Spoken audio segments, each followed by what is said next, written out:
So CJ, meet Matt. All of you, CJ's sixth grader, I think. Is that right? And she's somebody who's really passionate about softball. So she's got something kind of in common with you, Matt. So take it away. Okay, so I wrote I wrote something that's called Trouble on the Field. Trouble on the Field. Okay. And I was kind of base it off of what I've experienced in softball. Okay. Was it a prompt from a teacher, or was it just something you sort of did on your own, or where did it come from? So, it was an assignment, but okay. Yeah, but I still enjoyed it. So. Do you remember the assignment? Not perfectly, but it was you have to describe, make sure you write a story with description, what the teacher's been teaching us lately, okay. Just put it all together. Very cool. Okay.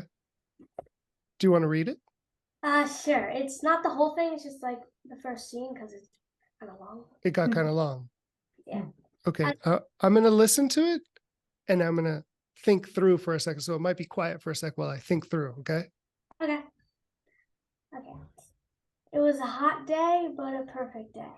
Today was the day that Millie and Lauren tried out for the softball A team. The only problem was that if Millie and Lauren didn't make the team, then they would be put on the B team, which happened last year when they tried out. Oh, stop it, said Millie's mom. Easy for you to say, said Millie. Don't talk to me like that.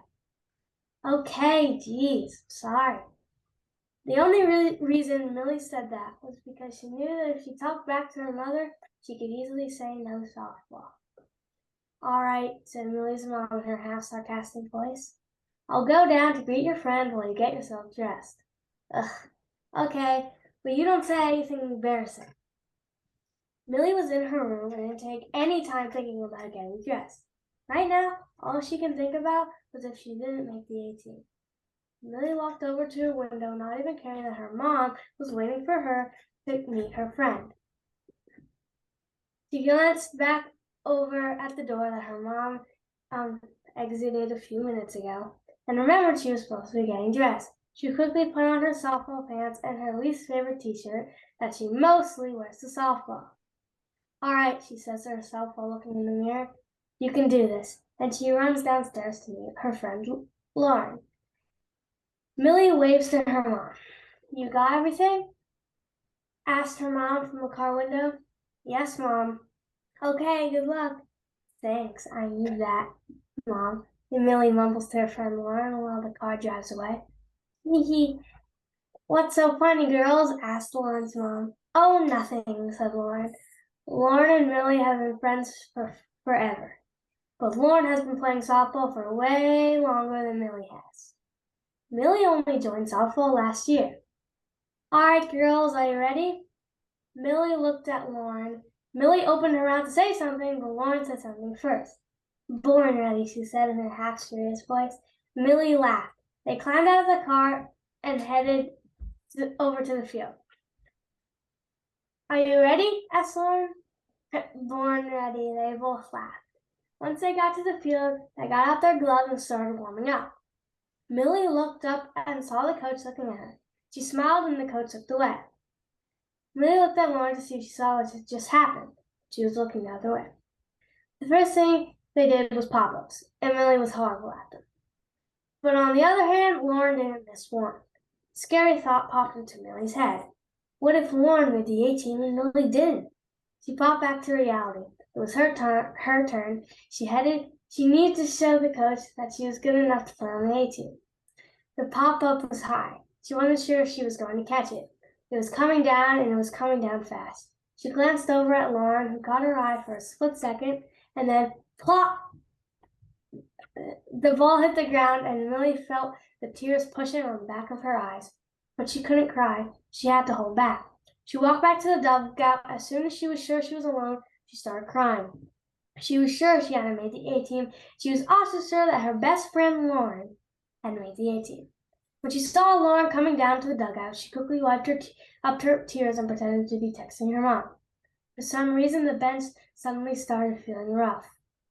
When Lauren walked in, Millie looked up at her and Lauren started crying right then and there. Millie threw her phone back into her bag and ran over to comfort Lauren.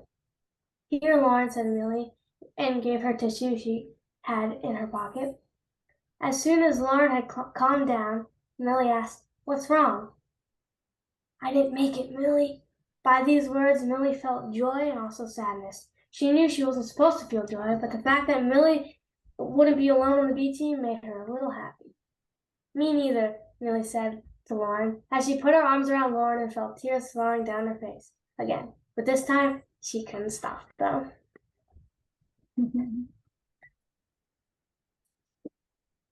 I feel very seen. You know what's interesting about sports? It doesn't matter if you play, on your middle school team or your high school team or your college team or even professional sports. You have moments like this, right? Yeah. So a couple things that stood out. Can I share those with you? Yeah. I love that you start with a sentence where you have hot and perfect. So it's a perfect day, but it's also hot, right? Yeah. So I like that complex combination of feelings for this day because it kind of leads into where we go emotionally, right? At the end of the story, you have this really cool complexity where she feels joy and also sadness about her friend not making the team. That's real life. I just talked about that with Milo. In real life, we often have more than one feeling at once.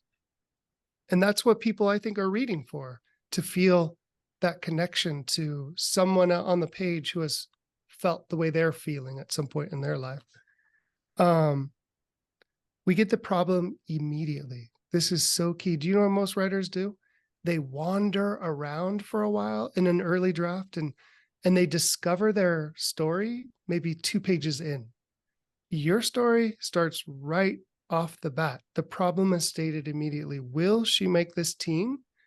And then you have a problem B in the story, which is not only she might not make the team, but her friend might make it while she doesn't make it. So it's even more complex. You didn't make the mother out to be a hero here. I hope that your mom is listening to this. Every time I write a book, my dad gets a hold of it and he goes, "Is it another bad dad book?" And I'm like, "Yeah, that's our job." No, the mother doesn't come off as bad, but I just, her one beat is concern for her child, which isn't helping matters here. And then you have this moment. And if I was going to go back in as the writer, this would be the moment I would play up and I'd use more real estate on this moment. What I mean is, like, let's say the story is 4 pages long. I would make sure that this part, because it's so substantial, isn't just a sentence or two. I'd give it more space in the story, which is the pop-up, because this is such a big moment. Everything is riding on this pop-up. And when the ball is in the air, the reader will follow you anywhere you take them. So this is the part where you can do anything you want. Extra description, the internal, like one of the best things you did there, which I would do more of this, is, doesn't she take her eye off the ball just for a second to look to see who's watching? Like, that is such a complex moment. I would consider even, like, I would probably overwrite it first and pull back later. Like, gosh, is there a memory here from last year? Was there a similar moment that happened? So it kind of like expands that moment. And then my last comment, which is another favorite moment, is when she looks in the mirror and she says, "You can do this." That's a cool moment. And it also, in all honesty, when we're seeing that moment, it's that kind of thing where you're like, it's good that she's giving the self-talk, but I have a bad feeling, so that gave me a great feeling. So really, really strong work. And, here's the interesting thing. When I became a writer, I played basketball in college, and that was my life for so long. And when I became a writer, I told myself I would never write about basketball because I didn't think you could write about sports and write something really cool. And then I guess a few days after I made that statement that I would never write about basketball, I started a book about basketball. But what I realize is that basketball, or in your case, softball, it's just as valid as a thing to write about as any literary thing that any other writer could try to write about. So I'm so glad you wrote about something that you're passionate about. So great job. Was it Millie or Lily? I kept trying to determine. It was Millie and With Lauren. an M. Yeah, Millie. Okay. Okay. So great job. Do you have any questions? Well, like I said at the beginning, this was like only a scene, so like it gets more into like how she gets mad at her mom and like that. But like, More about the mom. I yeah. hope your mom is not logged on right now. I hope she went to go get a drink of water. But yeah, I have one question. Sure. So for the pop-up part that you mentioned Yeah. before, so like I feel like if I like pause like the moment, like when the ball was coming down, and I said that it was coming down fast, so like I feel like if I pause the moment there and just like say like she like I don't know, like I see what you're saying. Are you saying maybe that it almost seems contradictory because the ball's coming down so fast and it seems weird to slow it down? yeah. So I wonder if you could describe it as it happened. Like there's a line I remember in a John Green novel, like it happened slowly and all at once. And it's like that same feeling. It's like, somebody who's played so many sports, right? These things happen so quickly, but yet it's like time slows down, right? Because so much is riding on this. I remember when I knew I was in trouble in sports is I was in a college game and the ball got kicked over to me on the 3-point line and I was rising up to shoot it. And in my mind, this happens in like a fraction of a second, right? But in my mind, I had all these thoughts. Shoot, I missed the last one. We're at a point of the game where we need this to go in. If this misses, I'm going to get pulled out. My percentage for the season is such and such. I'm having all these thoughts, but it's actually a fraction of a second. So your challenge as a writer, and by the way, every story, it sort of puts you in a position where you have a challenge, right? Your challenge would be to make this pop-up happen both incredibly fast while also slowing it down and taking up more real estate. That's a challenge, right? So what I would do is I would try like 4 or 5 different strategies, and I bet one of them will work. Okay. By the way, that was such an insightful question because you're right. It's counterintuitive. It's happening so fast, but I'm asking you to slow it down. What a great question. Thank you. Thank you for sharing your work with me.